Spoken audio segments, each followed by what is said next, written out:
Hello, and welcome to my channel. My name is Jonathan Cohn, and today I have my review of the comic book Kanan.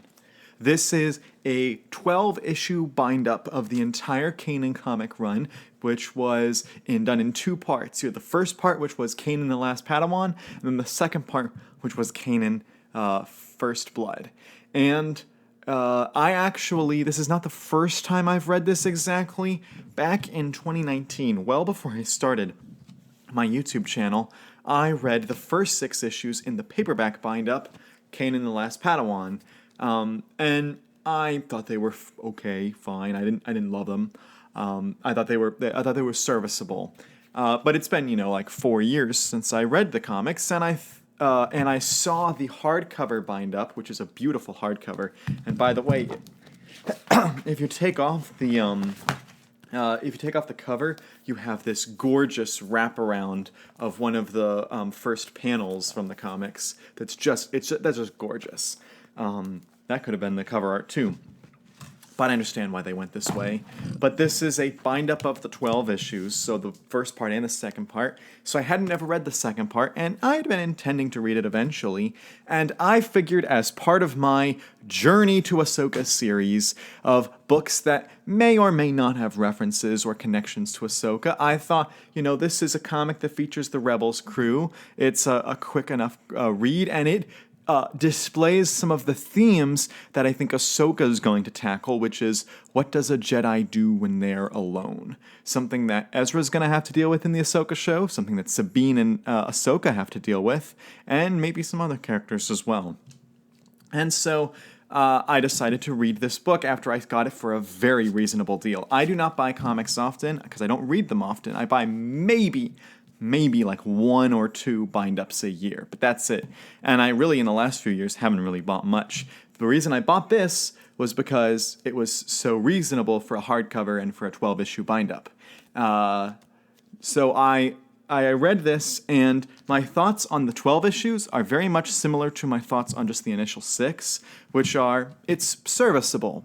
The author of this, the writer of this comic, is Greg Weisman, who was one of the writers of Season 1 of Rebels, and he left the show after Season 1, and he went on to do other things, but as kind of like the parting gift, after leaving the show, he went on to do this 12-issue comic, and now he's done novels for Magic the Gathering, and I think that he's written more television shows as well.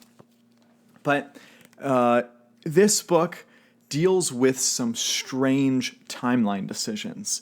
The bulk of the book is in flashbacks. There's like a frame story which is happening in the middle of Season 1 of Rebels, and the frame story itself is actually like very thin. It's a very, very thin frame story. But it's barely even present in the first 6 issues, and then it's only just a little bit, maybe a page or two per issue in the next 6 issues. But the frame story is that the Rebels crew is going to the planet Collar to pick up some supplies to take to Tarkin Town, and this is the planet that has had such an impact on Kanan's life because it's the place where his master was killed and Order 66 happened and he escaped and all that stuff. And that's the first 6 issues deal with the immediate aftermath of Order 66.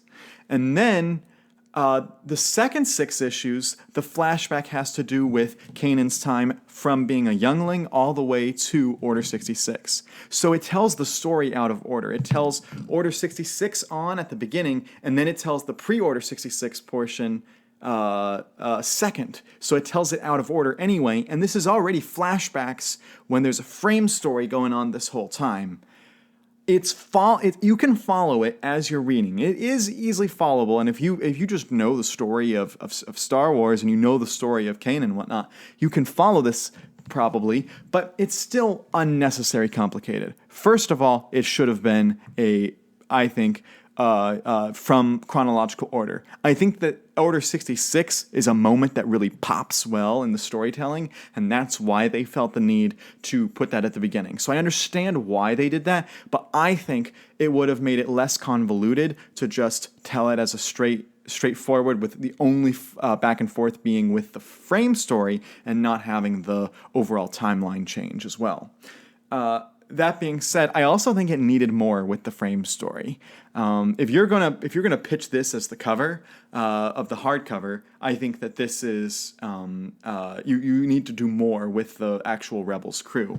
At least the first 6-issue paperback, I think this cover serves the series better because it tells you this series is going to be about Kanan, as at the time Caleb Doom and Master Balaba and the soldiers and Order 66 and all that stuff, and you have hints at the top of older Kanan. But this promises that you're going to have a lot of stuff during the Rebels timeline, and you might get hints of his backstory. So I just feel like this cover, while beautiful, a beautiful cover, I think it promises the wrong things. Also, reading this book is kind of frustrating because the opening sequence, which is the Order 66 sequence, has partially been retconned by the Bad Batch TV show, which I love. Bad Batch is a fantastic show. If you haven't watched it, I recommend you watch it. It is there's some dud episodes, but overall, it's got some fantastic storytelling, some great music, some great character arcs, some great stuff. But in the first episode of the Bad Batch, they retcon this story. And I just feel like if you were going to tell that story in Bad Batch, why'd you even have to do this comic? And if you were going to, and since they did the comic first, why couldn't they design Bad Batch to fit in with the comic instead of just overwriting it and being like, it doesn't matter. Like that's just a little frustrating. Do not promise promise that things are going to be tying together in canon, and then have something just so obviously step over something. At least they should have put the Bad Batch set at nighttime. At least they should have done that. But regardless, that's a small qualm that I have with the book. That's more of an external reason than an actual book reason. But the story itself of his escape and his befriending some kind of rogues, it's a very common Star Wars type trope, and those rogues sometimes betray him and sometimes they go rescue him, and he has to figure out which ones are his real friends and which ones are not his real friends. Just the story felt so paper thin. I think that this exact storyline could have been written in a full novel in the way that something like A New Dawn was. You could have easily done this as a novel, and they would have had so much more time to flesh out the characters, flesh out the storyline, the details. I get that this is a visual format, so it's naturally going to be different, but man, I mean, I'm already a novel person anyway, but I think this story, if they had just given, even Greg Weisman, kept the same writer, just had Greg Weisman tell it as a novel, I think it would have been stronger. But alas, that's not what happened. Also, I do have a problem with some of the art style. I am spending so much of this video criticizing. The art style of the actual issues is not appealing to me. The characters don't feel realistic. They feel very stylized. And also, the way that the characters are drawn, so many times their faces are covered in shadows, which you could say sometimes is an artistic choice, but it happens, especially in the first 6 issues, so much. And when they're kind of in the shadows, sometimes their eyes look sunken in, like they don't even have eyes. Like you'll see the rest of their face, but for some reason their eyes are just kind of blackish, sunken in places. And I just felt that was unnecessary, that you could have made it clearer. And the cover the design and style of the covers of each of the 12 issues were superb. The cover artist, I think his name's Max Brooks, did a superb job with the cover art. In fact, if they had implemented the cover art style throughout the comic run, I would have had no problems with the design of the comics. But because the cover artist and cover design that they used was what they used, it just does not work. To me, at least, it's too ambiguous, too unclear. And maybe it was they just didn't have the time or the money to invest in the clearer artwork. But you're already investing in doing a comic. Let's do it right. Let's not be cheap about it. I did enjoy some of the references. There is a reference in the final issue to the novel A New Dawn. It's a very blink and you miss it. Well, maybe not a blink and you miss it. It's a very quick reference, but I enjoyed it nonetheless. And it is interesting that there's like an editor's note, like go see A New Dawn if you're interested in this story. But I did enjoy that we had that, and there were some other Rebels connections. There's a moment that was from season 3 of Rebels, which had not even come out at the time of this book, and it made me think, wow, like they were really planning things in advance, which is good that they were planning things in advance. So I did enjoy those aspects of them, and I'll be honest. When the Rebels crew was on, I thought that they were written really well. I think that he understands, I think that Greg Weisman, the writer, understands Hera, Sabine, Ezra, Chopper, the crew. But there were times when Kanan just didn't feel the same Kanan, and there were times that he did. When Kanan felt like himself as a kid and as an adult, it worked perfectly. But there were just a few moments that I was like, that doesn't feel like they line up. But one of the best moments in the book is about Kanan questioning things, and it really matches up with the prologue of A New Dawn and the character development. So I thought that they really work well together as a pairing. If you enjoyed Kanan, and you're like, man, I wish I had more Rebels-era stories or more just Kanan stories, then I highly recommend reading A New Dawn, which is, in my opinion, one of the best canon novels out there. And certainly the most underrated one. So that is my general review of Kanan. To be honest, I just think it's a fine, okay comic. It's not like I hate the comic, but I also just don't love it. There's nothing that really makes me feel, oh man, this comic means so much to me. The Easter eggs in here are great. The character development and information on the backstory is fine.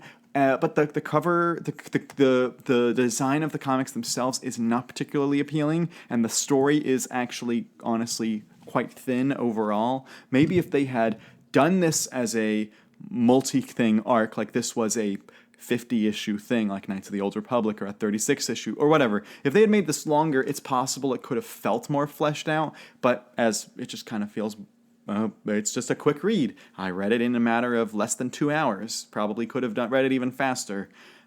So that's my thoughts on the book. If you've read Kanan, the Kanan comics, let me know your thoughts on them down below. Do you feel the same way as I do, that it's kind of meh, or do you feel that they're really good? I give it a 6 out of 10. It's in the positive range because it was an enjoyable experience overall, but I had so many nitpicks with this. So if you've read Kanan, let me know your thoughts, and please like the channel, like the video, subscribe to the channel, and until next time, I'm Jonathan, and thank you for watching.